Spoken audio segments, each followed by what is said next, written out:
gosh, look at the crowd. Come this way. Those who spread goodness radiate happiness to everyone around them. Introducing LOLC Finance Credit Cards. Fuel the goodness in you. Welcome to LMDtv. I am Dion Tranchell, sitting in for Ashwini Vedakan. Joining us this week on Talking Business is the General Manager for Engineering and Sustainability at Hela Clothing, Glenn Sonntag. Welcome to the show, Glenn. Thank you very much. Sorry I can't be there in person due to the prevailing situation. Environmental sustainability and ethical standards have proved a worthy investment for the future of the apparel industry. But what more needs to be done to up the ante? Definitely. Well, first of all, I feel so lucky to work here at Hela Clothing, where a company that's purposed on sustainability and addressing issues of inequality and diversity, and trying to help reduce its impact on global warming. So it's a great place to work and be a part of the apparel sector, which is also doing the same thing. But yeah, a lot of work's been done, as you noted in your question. The sector has adopted, particularly in Sri Lanka, on a widespread basis, improving in sustainability and its ethical practices. And it's definitely now considered a worthy investment. In fact, it's required by our customers and by their customers in the markets in which for which we produce goods. So it's become business as usual, which is great for me as a sustainability professional. It's something that I really think is an amazing time to be working in the apparel sector. But I mean, there's a lot more that we're trying to do in the apparel sector right now to up the ante, as you've asked. Some of the biggest impacts are still in the production of raw materials. We're a finished apparel manufacturer, so we receive things from up the supply chain and down the supply chain for our manufacturing processes. And that's still one of the areas of highest impact, is in terms of production of raw materials and the harvesting. For instance, example, we use a lot of cotton. And so, the production of cotton still takes a lot of resources and a lot of land. And then also, for synthetic fibers, the production of those fibers is very energy intensive, and the transportation of those materials does take some impact on the environment in terms of greenhouse gas emissions. So upping the ante is getting to, everyone's talking about, there's this buzz about circularity, right?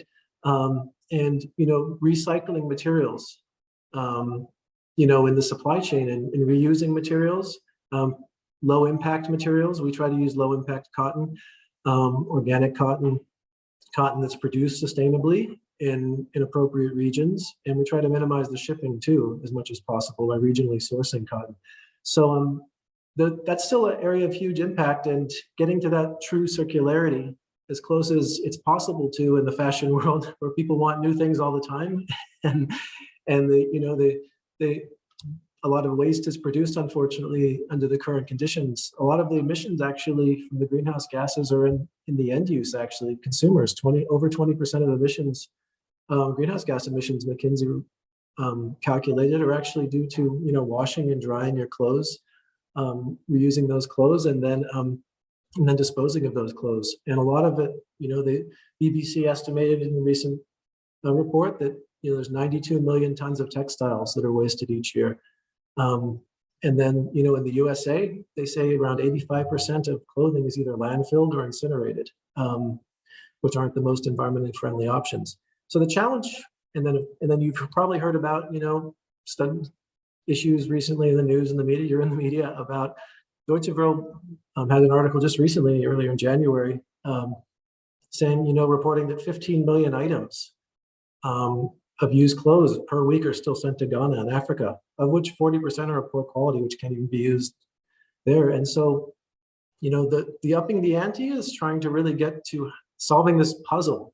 And I like it as a sustainability professional. I think it's really exciting that we have this challenge and this puzzle to solve about how we can really get towards true circularity. And we can actually reuse more materials. We're working with our customers to do that as well.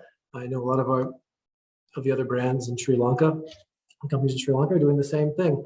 And so how can we get to that true circularity and reduce this waste and reduce the impact on the environment from raw material production, and make people feel even better about the clothing they're wearing, and have options for recycling their clothing and participating in true circularity. So we're looking at that partnership with our customers, and I know a lot of the other companies in Sri Lanka are also looking at that and doing a lot of really innovative things. to do that, to reduce waste and to reduce our carbon footprint as well. I mean, one of our main priorities is reducing our greenhouse gas emissions. And so, McKinsey estimated that 4% of global carbon emissions are due to the fashion industry. And most of that, over 60%, 60 to 70% of that was from raw materials production again. And then, end use used a lot of that. But in the manufacturing sector, our overall footprint is still very large. And we have an opportunity to reduce that through how we produce the goods and how we ship them as well to our customers. For instance, using less air freight and more sea freight, which is less emissions intensive. So we've recently committed to set a science-based target as well. And we're doing an updated baseline emissions calculations because carbon footprint is really at front and center of our environmental issues right now. And it's related to supply chain risk too, which I think you want to talk about as well. How would you assess the sustainability risks within the supply chain of the textile sector? Well, I mean, we're seeing those risks now, and they've been exacerbated by the global pandemic situations as well, and the implications that have had. So that's kind of coupled to the environmental risks we're seeing with climate change. I mean, the main risks to the supply chain of the apparel industry are the same as most industries, but it's, in particular, we have a risk related to production of raw materials, especially, for garments that use a lot of cotton. Again, there's a lot of risk related to cotton production from climate change, from changing, precipitation, from changing rainfall patterns globally. On one side, you may get more drought, and we're seeing that in some areas. And on the other side, you may get, huge storm events, which can wipe out crops. So there's a lot of uncertainty in terms of more extreme weather that we're seeing, and that affects both the production of raw materials and the supply of those materials and the shipping of those materials through supply chain disruptions associated with shipping. So, and then, water scarcity is a part of that. So looking at how we can reduce our water footprint associated with the raw materials that we're using. So those are the main issues really from an environmental sustainability standpoint. Of course, the issues for the fashion sector are the perception of the consumers and the people that are buying the products in the markets in which they're being sold. And they're changing buying patterns based on that, and their expectations in terms of us delivering on true sustainability as well, and the challenges that are there. They expect us to be using materials that are more sustainable. And one way and that's what we're doing, we're also diversifying our supply chain. That's another way that these issues can be addressed by the sector. Us and many other companies, we're looking at how we can diversify our supply chain, have different types of materials, alternative materials. We're providing a lot of alternatives to our customers now in terms of the types of materials we can provide. Conventional cotton, you have different fibers made from sustainable forest products, even seaweed. And we're looking at, and then of course, recycled plastics. And here in Sri Lanka, everyone's heard about the Eco Spindles program, which is a fantastic program, and we source from there too. And as do many of the other Sri Lankan apparel manufacturers. And then we're also looking at providing more transparency too and traceability in our supply chain, so we can better understand and also communicate to our customers where things are coming from and how we're managing the risk in our supply chain. And on that note, we'll be going in for a short break.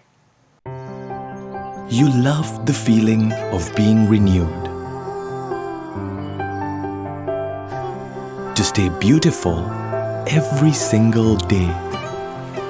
To breathe just like we do, because you are truly delicate. Protecting the ones who've been with us through the years. With Hela Care, the only wood coating that truly protects you. Hela Wood Coatings from JAT.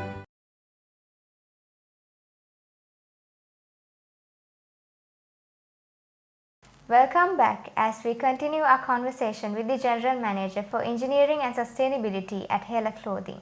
So Glenn, what do you think Sri Lanka must consider when it comes to circular approaches and business model innovations for social sustainability in the textile sector and the apparel industry as a whole?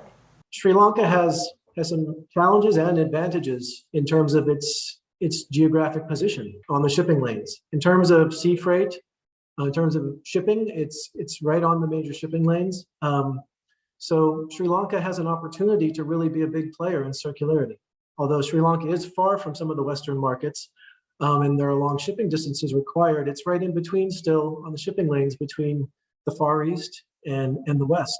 And so Sri Lanka has an opportunity to really be at the center of innovation, especially given the premium apparel manufacturing we do here that's already very sustainable, using a lot of advanced technologies, and where sustainability, innovation is already happening in our sector here in a big way in terms of recycled materials, in terms of fabric innovations, process and manufacturing innovations. So I think, the biggest thing Sri Lanka can do is to continue to invest in that, invest in technology, innovative practices, and more importantly, partnerships with customers and regionally, and in terms of, and even with each other in the sector. I mean, Ecospitals, again, is a great example of that. And find ways that we can collaborate to raise Sri Lanka as a place that's participating very strongly in circularity. One of the challenges with circularity is, true circularity could actually be a problem for Sri Lanka and many places that manufacture apparel. If more apparel is being produced locally within other countries where it's being used, then that reduces the demand for goods and services to be manufactured in other parts of the world. Now, that's not going to happen anytime soon because the technology and the systems aren't in place for that. The trend is going there in terms of boutique operations that are happening, but the demand for fast fashion is still really high out there. At the end of the day, people, price speaks very strongly in the marketplace, and so there's still going to be a demand always for goods and services that are produced in markets where they can be done cheaply and efficiently and with good technology. But Sri Lanka could have a role in that by, again, focusing on technology innovation, continuing to lead in terms of that innovation and the kind of things we're doing in the sustainability.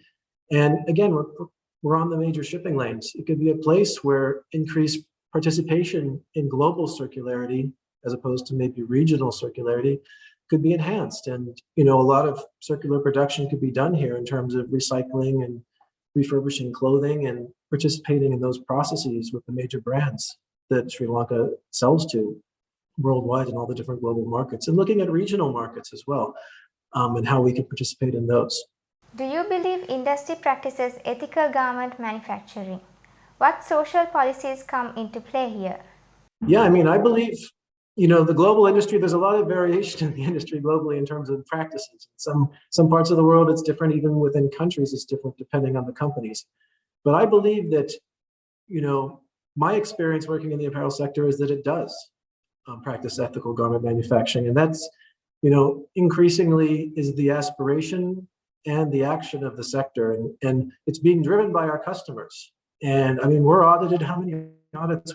We're audited under several different ethical garment manufacturing systems, the auditing systems. Like there's the SEDEX Members Ethical Trade Audit System, SMETA. There's Worldwide Responsible Credit Production, Social Label Convergence Program, the Supplier Compliance Audit Network Scan, Better Work Program under UNILO. We also participate in that. And I know that all of our, the other companies here in Sri Lanka are also participating in those programs too. Sri Lanka, again, is a place where these things are practiced very strongly due to the ethos of this country and the way people do business in this country, which is a beautiful thing, which is why I like working in Sri Lanka.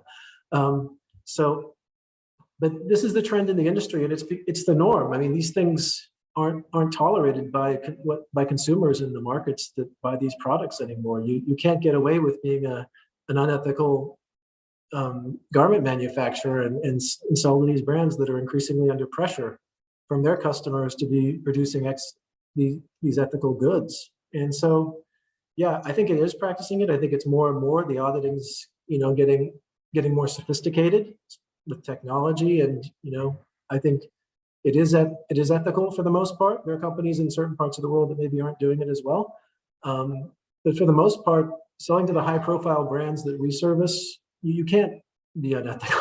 You can't get away with it, and we don't want to get away with it. We're a socially purposed company, and I know that our competitors here in Sri Lanka and partners in Sri Lanka, they're also on the same page. And from what I've seen, it is ethical. There's work to be done. There's always room for improvement to raise the standard of people's lives and to support people through our CSR programs, which we're doing. And the challenge is to do better than that, to be even better than ethical, and to be providing benefit to people. And that's what we're looking at as an organization. I know that other companies in Sri Lanka, other leading companies, are doing the same thing. How can we enhance the lives of our workers? How can we take it to the next level? And I think that's where we're at. What would you say are the flawed corporate practices and the restrictive opportunities when it comes to water pollution and the textile sector? I mean, I wouldn't say, some people are better than others in this respect. And I mean, we're fortunate that we're a finished apparel manufacturer. We don't do a lot of the heavy processing and the wet operations that, tend to be a little bit more challenging in terms of water use. I mean, we do use a lot of cotton, which again, as I talked about earlier, does bring with it a lot of water use and consumption. I wouldn't say flawed corporate practices, and there are restrictions for sure in terms of what's possible. I mean, when you have to wash textiles, when you have to dye them to get the colors people want to buy. I mean, they're being dyed now with more sustainable dyes. I mean, most of the sector is participating in the zero discharge of hazardous chemicals program, and we're also following that, and we're in the process of implementing that ourselves as well. We haven't made the formal commitment publicly announced yet, but we're working on that as well, as are many of the other companies in Sri Lanka. Some are even more engaged in that at this point. So, I mean, I think in terms of water pollution, the industry has come a long way. There are challenges, down the supply chain with raw materials, for sure. But we're working with suppliers that are addressing these issues, and I think most of the sector is trending towards, going deeper and deeper down their supply chains and more being responsible for where everything's coming from. Again, I talked about traceability, and our customers are demanding that this information be available to them and their customers as well more readily. And with technology like blockchain and things like that, where we're starting to more accurately measure these things and track them very consistently and without any room for error or messing with the numbers. I mean, you're seeing this problem is being addressed in a big way. There's always work to do, but and we're regulated very heavily as a sector. And I think that I wouldn't say we're flawed so much as on the restrictive side, there are restrictions in terms of what the sector can do, but we're pushing the envelope constantly in terms of managing, the kind of chemicals we're using and the amount of water we're using in our processes, and looking at how we can reduce our raw materials consumption and improve it and make it more sustainable. So I think we're addressing these issues. I wouldn't say flawed. That's a strong word. I would definitely say challenging at times, and restrictive is a good word because there are restrictions in terms of what you can do. Well, this has been quite an informative conversation, and I believe we've all learned a lot about sustainability in the apparel industry. Thank you for being on the show, Glenn. Thank you for having me. I really appreciate it, and I appreciate that you're having a show on this. Coming up, we have the latest in Sri Lanka's economy. Stay tuned.